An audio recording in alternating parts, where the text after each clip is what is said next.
விஷயத்தையும் தொட்டதுன்னு நான் சொல்கிறேன். அண்மையில் நான் வெளிநாட்டுக்கு படிக்க செல்கின்ற அதுக்காக கொழும்புக்கு வந்த ஒரு மாணவனை சந்தித்தேன். நீங்கள் சொன்ன மாதிரி இந்த கல்விகளெல்லாம் நான் அவரிடம் கேட்டேன்.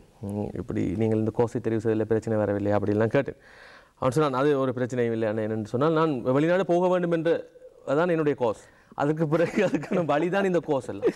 அதனால ஒரு என்னென்னு சொன்னால் இப்படி நீங்கள் சொல்கிற உணர்வு ரீதியாக கல்வி கொடுக்க வேண்டும் என்று சொல்கின்றவர்கள் ஒரு புறம் இருக்கு. அவர்கள் ஒரு 10% அல்லது 2%, 3% தான் இருப்பார்கள். வர்த்தக நோக்கத்துக்காகத்தான் அதிகம் செய்கிறார்கள்.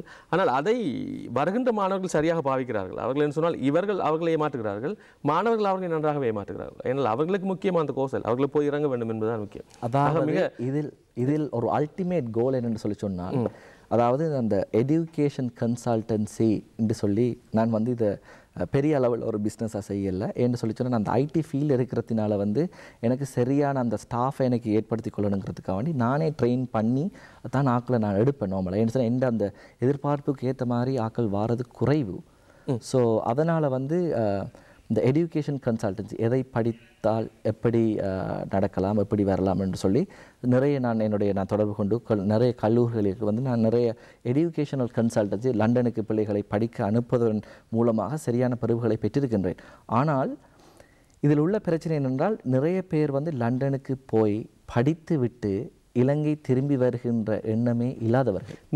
போறவர்கள் யாருமே அவர்களுடைய எண்ணம் லண்டனுக்கு போவது. நிச்சயமாக கேட்டுக்கொள்ளுங்கள் மாணவர்களை, தயவு செய்து அப்படியான உணர்வுகளில் நிறைய பேர் சொல்லுவார்கள் லண்டனுக்கு சேரு ஏதாவது செஞ்சு கொள்ளலாம் அப்படி இப்படி. ஆனால் இவ்வாறு இப்போ செய்ய முடியாது.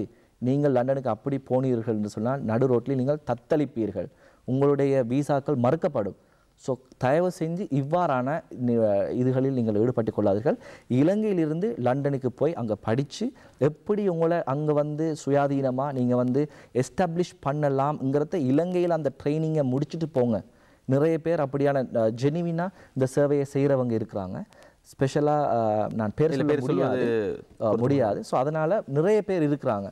ஸோ அப்படியானவர்களை தொடர்பு செய்யலுங்க. கட்டாமல் இல்லாட்டி நீங்கள் என்ன தொடர்பு கொள்ளலாம். நான் உங்களுக்கு சரியான ஆக்களை இப்படியான ஆக்களை நான் ரெக்கமெண்ட் பண்ணலாம் உங்களுக்கு. என்ன சொன்னால் இது தற்பொழுது நடந்து கொண்டிருக்கின்ற விஷயம். நிச்சயமாக நேரம் நிறையவே பேச வேண்டியிருக்கிறது. ஆனாலும் கூட நேரம் ஒரு தடையாக இருக்கிறது.